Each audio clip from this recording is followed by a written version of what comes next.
10:05 de la mañana, 9:05 en Canarias.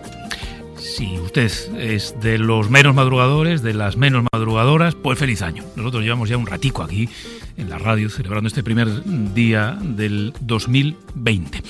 Ayer una oyente nos llamó en el tiempo que dedicamos al protocolo para, en fin, saber si había que cumplir o no algún tipo de protocolo en la cena de Nochevieja, y nos contó que en su caso, en su casa, en su familia, celebran la Nochevieja disfrazándose, que cada año eligen un tema, se disfrazan y que así se divierten. Y que este año, por aquello de que entrábamos en el 2020, se iban a disfrazar de los maravillosos, de los felices, de los locos años 20.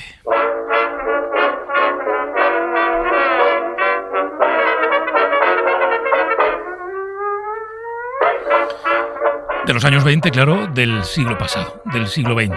Y nos pareció una idea tan sugerente, tan evocadora, que hemos decidido, en este tiempo de radio, en Hoy por Hoy, echar la vista atrás y hablar de los locos, felices o maravillosos años 20. En fin, ya les digo que la historia de aquellos años 20 no terminó bien del todo.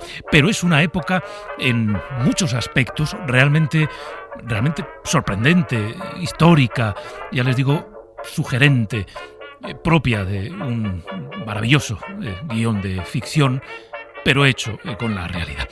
Y como toda historia tiene un principio, vamos a empezar a trazar por el paisaje más político y más social de aquella época. Y a ello nos va a ayudar Juan Jesús Pleguezuelos, es profesor de Historia en el Instituto Virgen de las Nieves de Granada. Se hizo muy popular, quizá lo recuerden hace unos meses, gracias a sus lecciones de historia en podcast, en plataformas como Spotify. Así que le hemos pedido que hoy, que no trabajaba, trabaje un poquito y nos ayude con su particular lección de historia. Juan Jesús Pleguezuelos, muy buenos días, feliz año lo primero. Muy buenos días, feliz año. Y gracias por estar con nosotros. Bueno, hablemos de aquellos maravillosos, felices, locos años 20. ¿Cuál era el punto de partida? ¿Cómo era la situación social en Europa o en Estados Unidos? Bueno, habría que matizar y decir que sí, que fueron los felices años 20 en Estados Unidos. En Europa podríamos titularle algo así como los temerosos años 20. Y es que Europa sale de la Primera Guerra Mundial y está absolutamente convaleciente, está en crisis, está, digamos, destruida. Claro. Incluso los países que han ganado están también destruidos, y es Estados Unidos la que se convierte en proveedora de Europa, y gracias a eso, gracias a que Estados Unidos es la gran vencedora, bueno, durante los años 20 vive una época de expansión y se convierte en esa primera gran potencia que va a ser todo el siglo XX, ¿no? Por cierto, y hago aquí una nota a pie de página, lo que demuestra de qué manera Estados Unidos de Norteamérica, su propia historia acaba tiñendo la historia de todos los demás, porque todos tenemos esa referencia de los felices años 20, cuando efectivamente en Europa era una época, fue una década oscura, muy oscura, porque en Europa, Juan Jesús, había no pocas amenazas durante esos años. Exacto, en Europa, en estos años, empiezan las democracias parlamentarias a verse amenazadas. Hay dos grandes regímenes totalitarios, que son el comunismo y el fascismo, que van poco a poco amenazando la existencia de estos gobiernos democráticos.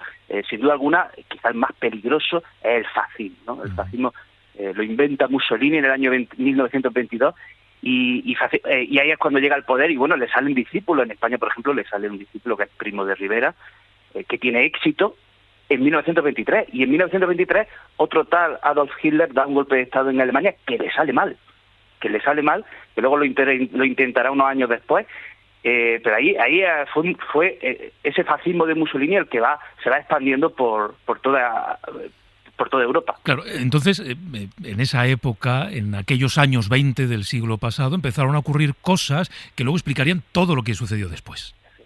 Así es, sí. Yo siempre digo a mis alumnos que la Primera Guerra Mundial y la Segunda Guerra Mundial son dos guerras, son la misma guerra dividida, hecha en dos tiempos, y la década de los 20 y los 30 no dejan de ser una especie de ínterim, una calma tensa entre la primera parte de la guerra y la segunda parte de la guerra, que la llamamos Primera Guerra Mundial y Segunda Guerra Mundial, pero ya digo, son casi la misma guerra. También, por cierto, tendríamos que hablar también de la amenaza del comunismo, que también que triunfa en 1917 en Rusia, pero también es un régimen que también se va expandiendo por el resto de Europa, ¿no? Hablemos de las mujeres, profesor, del papel de las mujeres en aquella década, de cuál era su situación. Es interesante. Yo siempre digo que una de las grandes conquistas de la humanidad, entre las grandes conquistas de la humanidad, junto a la abolición de la esclavitud, es sin duda alguna la consecución del sufragio femenino.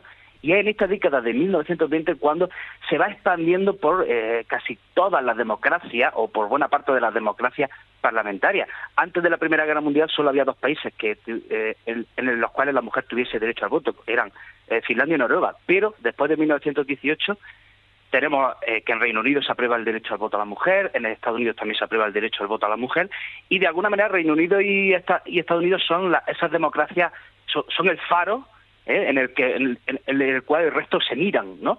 Entonces, durante la década de los 20, bueno, pues se hace efectivo ese sufragio femenino y las mujeres tienen acceso a ese derecho. ¿Por qué en Estados Unidos sí fue aquella década, aquellos felices años 20? ¿Qué circunstancias, qué situación se dio allí? Bueno, en Estados Unidos es de los países victoriosos en la Primera Guerra Mundial, pero la guerra no se libró en su territorio, de manera que sale intacta. Y de alguna manera los países europeos le habían pedido dinero a Estados Unidos y Estados Unidos tiene que ahora recoger ese dinero, recoger esa deuda, se convierte en el proveedor, pero hay que decir también que esos felices años 20, se va gestando una burbuja, Claro. Hay un crecimiento que no es real y como pasa en todas las economías de libre mercado, pues el ansia hace que los precios se inflen y sobre todo eso se concreta en la bolsa de Nueva York, en ese jueves negro de 1929, que hace que esa burbuja estalle y sacuda Europa y el mundo. Claro. Y que de paso a una década, la siguiente, la de los 30, que empezó siendo muy oscura precisamente por las consecuencias de ese crack. Exacto. Y ese crack, de alguna manera, es lo que detona que en Alemania Hitler tome el poder definitivamente en 1933. Los alemanes se abracen al nazismo. Ahora sí, en la década de los 30, los pueblos se abrazan a los regímenes totalitarios y se está preparando el terreno para la Segunda Guerra Mundial. Ese crack del 29, sin duda alguna, es la gota que colma el vaso para que se esté preparando el terreno para lo que vendría. Claro, aquel crack, digamos, fue un crack sistémico, pero tuvo un impacto directo en las condiciones de vida de los norteamericanos, no solo de los norteamericanos. Exacto, no solo de los norteamericanos. Esa crisis se extendió a Alemania. Recordemos que Hitler llega al poder. Hitler en 1928 saca 800.000 votos. En 1930 saca 6 millones de votos. O sea, en solo 2 años el partido nazi crece en 5.200.000 votos más. ¿Qué había pasado en Alemania en esos 2 años? Porque en 1929 ocurrió el crash de Nueva York, que sacudió Europa, que terminó de hundir a Alemania, y ya los alemanes vieron en el partido nazi, parte de los alemanes vieron en el partido nazi a su salvación. Claro. Bueno, y entonces, ¿con qué término nos quedamos para aquellos años 20? ¿Los locos años 20, los felices años 20, los contradictorios años 20? Pues quizá diría contradictorios, porque es que Europa y Estados Unidos son dos caras distintas, ¿no?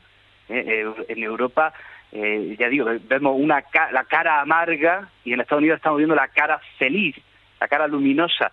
Entonces, quizá diría yo me quedaría con ese término, me gusta más el de los contradictorios años 20.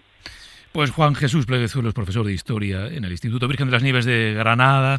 Ya les decía antes que sus lecciones de historia, ya ven lo bien que lo cuenta, pues las pueden seguir en podcast o en Spotify. Gracias por habernos atendido esta mañana en Hoy por Hoy en la SER. Un placer. Un placer, muchísimas gracias.